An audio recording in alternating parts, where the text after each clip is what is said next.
when we came into this administration in January of 2022, we were really facing some significant challenges as it related to gun violence, which had grown and killings. Young people, children, so we were certainly concerned as a city, and it's a priority of the mayor's administration. While we have a great police enforcement apparatus and their strategies were being refined to deal with the issues, the mayor said very clearly that in order to address these issues, you have to get to the root cause, and you have to go upstream.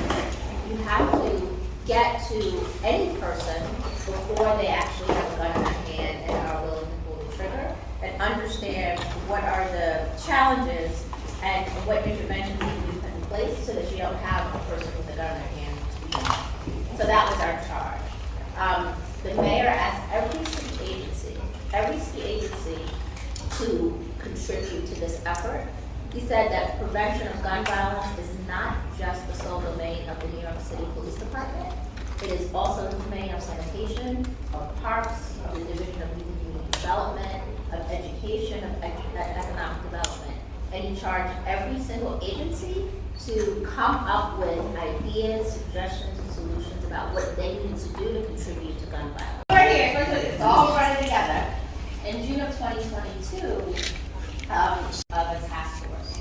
Initially, we needed to get our own house in order, so we had every city agency come to the table as major stakeholders to give their thoughts, and we came up with a framework. What was so interesting is that when we had those initial convenings with all of the agencies, and we asked them a simple question: what makes you feel safe? What are the things that you think your agency contributed to public safety and preventing gun violence? And there were lots of great ideas. Together will make communities healthy. We also looked at data, and we understood that across 77 precincts in the city, 30 of them contribute to all of the gun violence in the city, basically. Bang for our buck, if we focus on those. There are 4 in the Bronx and 2 in Brooklyn. So that's the first phase. The next phase will be the next set of after we, as a city, kind of really look at what these strategies were, and we look at the framework, which is in the blueprint, and the thousands of people that we engaged to get their views as well. So where we are now and with the announcement is in execution and implementation full on. We have been doing work over time, but now it's full on. We've identified almost $500 million of resources that are going to be invested across these strategies. Employment that's happening with young people, how much shooting, how much deaths by shootings are happening in these communities. All of those things are going to be carefully tracked and measured over time.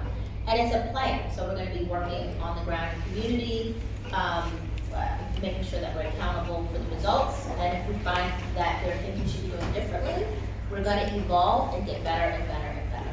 So that gives you a little bit of an overview, and I'll certainly turn it to my partner, A.T. Mitchell, who will include all the things that I left out. Well, good afternoon, all. Entitled Man Up Incorporated. It's good to have the members of the press present this afternoon. This is also an opportunity for us to make sure that the verbiage, the understanding of your literature, your reporting is accurate. And so this is a good opportunity for us to talk out the details of this plan. Our mayor, and I've been around government now for close to 30 years, and this mayor is much different than the previous mayors. There's been a number of different task forces that have been formed over the years. I certainly participated on a number of them. I was a member of a gun violence task force that was put together through Mayor Bloomberg's administration. The difference with this particular administration and this mayor is that this mayor, coming from which he came, from the community, and being a partner in this work before he was elected mayor, was very familiar with the work that was being done in the trenches of our cities. He knew for so long. I'm, again, about 30-year veteran in this work, and our mayor recognized that work over the years, the body of work, and I'm one of those architects that created the crisis management system that has been now part of the blueprint in gun violence. When we met continuously, monthly, that the best part for me was when we all agreed unanimously to go into the communities, to actually go into the neighborhoods that we're targeting, and let's make sure that we are not missing a beat and that we were on point with our recommendations.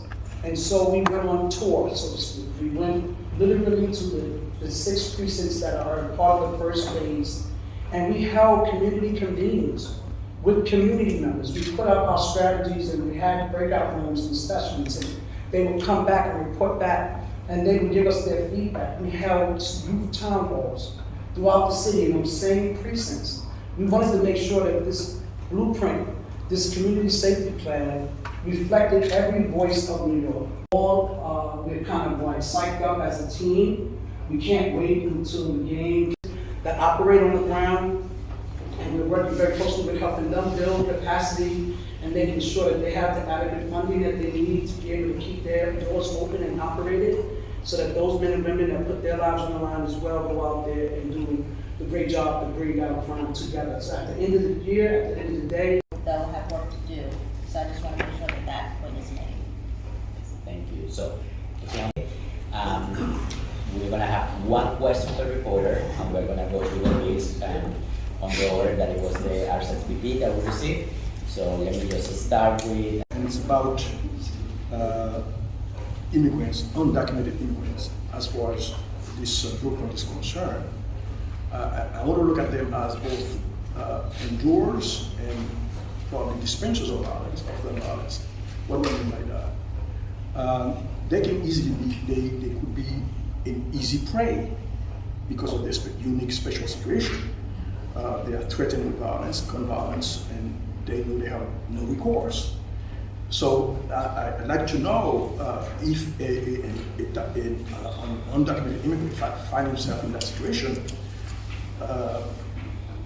what are the tools that he has, or he has, whatever it is. That's one thing.